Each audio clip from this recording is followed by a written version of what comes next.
आदाब नाजरीन, T news के इस खुसूसी प्रोग्राम दंगल 2024 में आप तमाम का खैर मकदम है। जैसा कि आप जानते हैं कि इस प्रोग्राम के तहत हम मुख्तलिफ पार्लिमानी हलकों के उम्मीदवारों के इंटरव्यूज़ के साथ साथ वहाँ की आवाम की राय भी आपकी खिदमत में पेश कर रहे हैं, ताकि आप अच्छे बुरे से वाकिफ़ हो सकें और अपना फ़ैसला कर सकें। आने वाले इंतखाबात बहुत ही अहम इंतखाबात माने जा रहे हैं। तो इसी सिलसिले में आज हमारा दौरा हुआ निज़ामाबाद में हमारी मुलाकात हुई यहाँ के पार्लिमानी हलके के उम्मीदवार बाजी रेड्डी गोवर्धन साहब से, जो पहले भी एमएलए रह चुके हैं और स्टेट रोड ट्रांसपोर्ट के चेयरमैन भी रह चुके हैं, आरटीसी के चेयरमैन भी रह चुके हैं और एक इज़्ज़तदार हस्ती, सेक्युलर हस्ती, जानी मानी हस्ती मानी जाती है बाजी रेड्डी गोवर्धन साहब की। तो वो निज़ामाबाद के बीआरएस पार्टी के उम्मीदवार हैं। तो आइए आज उनसे बात करते हैं और जानते हैं यहाँ के हालात कैसे हैं और उनके इंतखाबात की सरगर्मियाँ कैसी चल रही हैं। आपका खैर मकदम है हमारे प्रोग्राम में। शुक्रिया बहुत बहुत। तो कैसे चल रहा है आपका? ज़बरदस्त चल रहा, पब्लिक तो बहुत आपके साथ नज़र आ रही है हर तरफ। बहुत अच्छा है। कैंडिडेचर डिक्लेयर होने के बाद, बीआरएस पार्टी के कैंडिडेचर डिक्लेयर होने के बाद, केसीआर सब डिक्लेयर करने के बाद अब तक कम से कम एक महीना 15 दिन हो रहे फिर रहा हूँ मैं।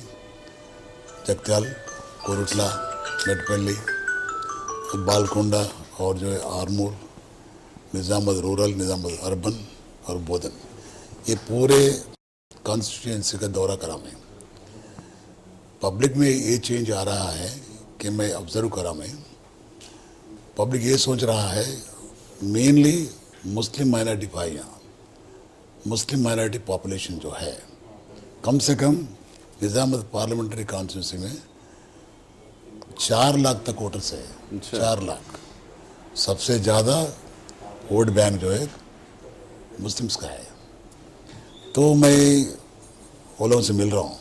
कांग्रेस वालों का ऊपर इल्ज़ाम ये भी है कि बीजेपी के जहाँ जहाँ स्ट्रॉन्ग कैंडिडेट्स हैं, कांग्रेस वाले वहाँ पे वीक कैंडिडेट्स डाले। यस, वो स्टेट की इशू है। वो मेरे पास भी किसे नहीं, आपके पास भी वैसे 100% वीक है। जीवन रेड्डी भी नाउ इज एमएलसी, इधर भी वोट डाले उनको। 5 साल से कभी आए नहीं इधर। 5 साल से निज़ामाबाद जिले में फिरा नहीं उन्हें, एंजॉय करा उन्हें एज एमएलसी, एंजॉय करा उन्हें। कल जीत गए तो कहाँ जाता हूँ, वहीं रहता हूँ उन्हें। जैसे मैं एमएलसी बने तो मैं कुछ नहीं पूछने वाले हैं, कल एमपी बने तो नहीं पूछते। उम्र भी ज़्यादा होगा बेचारे, उनको नहीं फिर सकता उन्हें, उसको लेके फिर रहे। और क्या है, अभी भी मैं बोल रहा हूँ आपको, सही आप जो बोले सही है। बीजेपी जीतना बल्कि भी है कांग्रेस वालों को, क्योंकि उनका दोस्त है, सुदर्शन रेड्डी के दोस्त है श्रीनिवास, दोनों मिलते हैं, अंकल अंकल बोलते हैं। मेरे ख्याल में वो दोनों के बीच में कुछ बिजनेस पार्टनरशिप भी है। मैं करेक्ट नहीं बोल रहा हूँ या करेक्ट बोल रहा हूँ, मुझे जो मालूम है वो बोल रहा हूँ मैं, इल्ज़ाम नहीं लगा रहा हूँ, मेरे को मालूम है दोनों का पार्टनरशिप भी है दोनों का। तो उन्हें मेरे फ्रेंड का बेटा है, चलो जीतने क्या होने का, नुकसान क्या है, कुछ काम पड़े तो सेंट्रल गवर्नमेंट से इनसे कर सकते हैं ना, वो सोच में है। इंडस्ट्रियलिस्ट है उन्हें सुदर्शन रेड्डी। और एक चीज़, मुसलमानों में थोड़ा कन्फ्यूजन ये क्रिएट किया जा रहा है कि उलमा मशाइखीन वगैरह जो है वो लोग मुसलमानों को बोल रहे हैं कि कांग्रेस को वोट दे। यूनाइटेड मुस्लिम फोरम का हैदराबाद में एक इजलास हुआ, उसमें एक रेजोल्यूशन पास हुआ कि they are going to support MIM, और दूसरे डिस्ट्रिक्ट्स में उन लोग क्या करें, डिस्ट्रिक्ट के लोगों पे छोड़ दिए। ओके, आप डिसाइड करो, हुएवर इज सेक्युलर उनको डालो। तो अब इसमें यह है कि अब आपको मुसलमान एकदम उनके ऊपर कोई प्रेशर नहीं है। ओके, हाँ, लोग ऐसा एक रूमर खड़ा कर रहे हैं। ओके। तो अब आपके निज़ामाबाद में जो यूनाइटेड मुस्लिम फोरम के लोग हैं, वो लोग they can take a decision के वो बीआरएस को वोट करना है या कांग्रेस को वोट करना है। तो उसका क्राइटेरिया रखे हैं ओनली सेक्युलरिज्म। यस, मैं दोनों में से मुस्लिम्स जो है बीजेपी वोट डालते नहीं, खाते नहीं डालते। किसको डालते? बीआरएस को डालते, नहीं तो कांग्रेस डालते। ये दोनों में से कौन प्योर सेक्युलर है, हाँ, वो सोच समझ के वोट दीजिए आप। मुझे भी दावर नहीं बोल रहा मैं, कौन सेक्युलर है, इससे पहले जो इनसेक्युलर करा उन्हें, इससे पहले जो बीजेपी सपोर्ट करा जीवन रेड्डी, उन्हें सेक्युलर है, मैं सेक्युलर हूँ। सीएम केसीआर साहब के ज़माने में 10 साल में कहीं भी पीस रखा, लेकिन हिंदू मुस्लिम का फीलिंग कभी नहीं आया। अमन से थे स्टेट। अब अमन की बात नहीं है, क्योंकि जो रेवंत रेड्डी है उन्हें खुद आरएसएस का आदमी है उन्हें, और कहीं अब देखो मुस्लिम्स का जो स्कीम्स है वो कम कर दे रहा उन्हें। परसों तक जो है मौजम और इमाम का तनख्वाह भी नहीं देते, इवन रमजान में नहीं देता। परसों इलेक्शन में दिया हमने, और जो है शादी मुबारक नहीं दे रही, और एक तरह सोना भी नहीं दे रहा। और ये क्या है, जितने हजारों लोग बच्चे जो है ओवरसीज का जो है अप्लाई कर लिए 20 लाख का, वो भी नहीं दे रहा उन्हें। रमजान किट्स भी नहीं दिए, रमजान किट नहीं दी है, रमजान दावत नहीं दिया उन्हें। मैं बोल रहा हूँ आपको, उन्हें टोटली खिलाफ है उन्हें, मुस्लिम्स का खिलाफ है उन्हें। फिर भी मुस्लिम सोचे तो फायदा क्या है। केसीआर साहब उनका राज कैसा था। इलेक्शन का मूवमेंट है इस वक्त। यहाँ पर जो कैंडिडेट्स खड़े हुए हैं उनमें एक तो कांग्रेस के, दूसरे बीआरएस के बाजी रेड्डी गोवर्धन साहब। क्योंकि यहाँ पर निजामाबाद में मसाइल का अंबार है।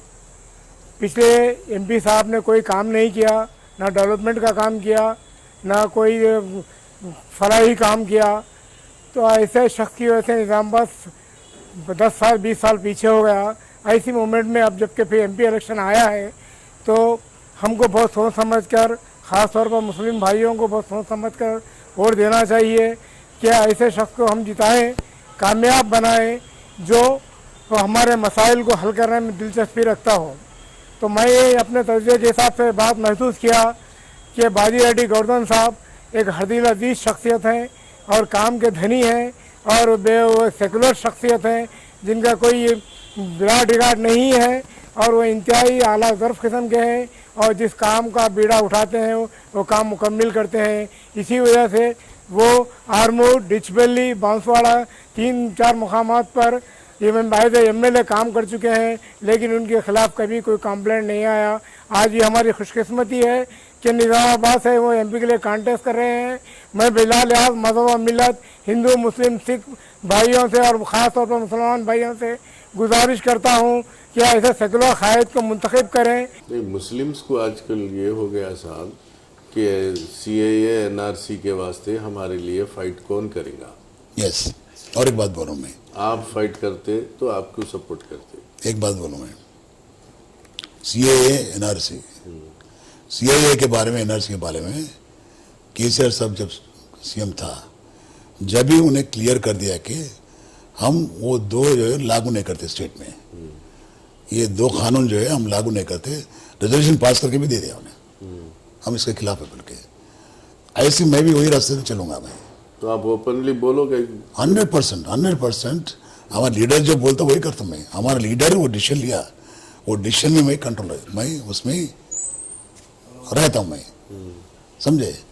कभी भी हो एनआरसी और सीए जो है, ये सीए जो है कब का लेकर आ रहे लोग बीजेपी वाले, जब बांग्लादेश के बार में स्टार्ट हो गया, रिफ्यूजीज जो है आ रहे थे बांग्लादेश से, वो लोगों को नज़र में रख के वो बाहर भी हो के कम से कम 68-70 में हुआ वो 30 ईयर्स या 24 ईयर्स 54 ईयर्स के हिस्ट्री को निकाल के जो मर्जी है जिसको अंदर डालने का है, तुम जो है रिफ्यूजी है वहाँ से है तेरे जेल में डालता हूँ, उसको मिसयूज करने के वास्ते ये सीए लेकर आए।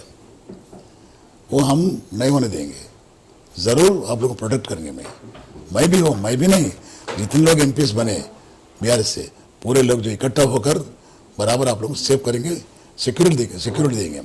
आप एक ही पॉइंट पे आप जीत सकते हो। ये एक पॉइंट अगर आपका घर घर पहुंच गया तो आप ज़बरदस्त मेजॉरिटी से। मैं ईमान से बोल रहा हूँ, मैं जो बात मैं ज़बान से निकला वो ज़बान पे रहूँगा मैं। मेरे बारे में सब लोग मालूम है, जो बात देता हूँ वो बात पे रहता हूँ मैं। लीडर का क्या रहता, लीडर ऐसे बहुत लोगों के तरीका एग्रीमेंट लिख के नहीं देते, प्रॉमिसरी नोट लिख के नहीं देते, ज़बान का पाबंदी रहता। 2024 के पार्लियामेंट के इलेक्शन में बहैसियत निज़ामाबाद का शहरी, मैं तमाम शहरियान निज़ामाबाद से अपील करना चाहूँगा कि आज इलेक्शन के मौसम में इलेक्शन के मौके पर बहुत से उम्मीदवार हमको मुख्तलिफ सियासी झांसे में लेकर अपना कीमती वोट हासिल करने की कोशिश करते हैं।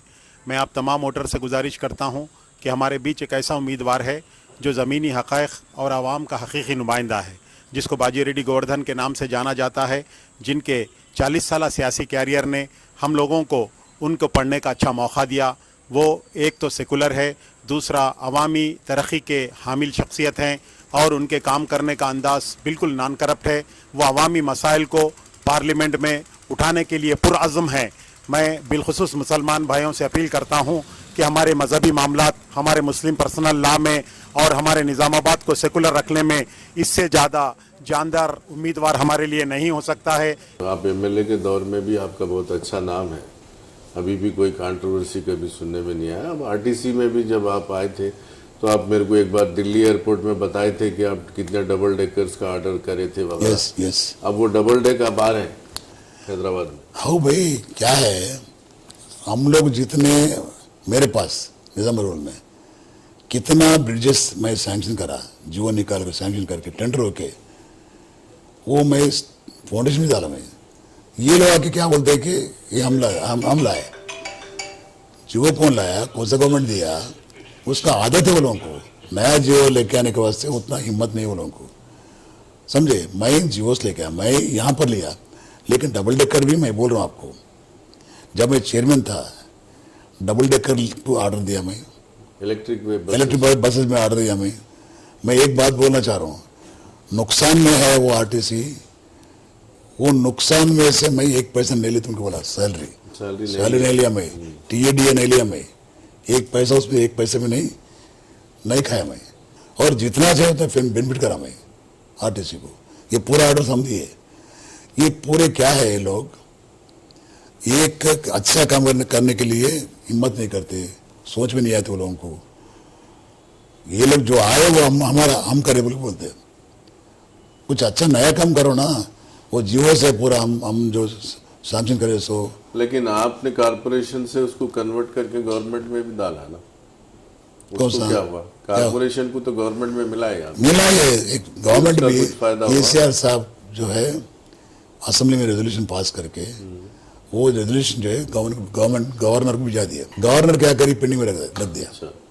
पेंडिंग रखने में से आरटीसी एम्प्लॉयज भी थोड़ा हमारे ऊपर कुछ गुस्सा थे, अरे बात दे के नहीं करे बोल के, मगर हम रेजोल्यूशन पास कर भिजा दिए। उन्हें पास नहीं, क्योंकि उन्हें भी अपोजिट था, हमारा गवर्नर भी हमारे खिलाफ थे, उन्हें बाद में रख दिया।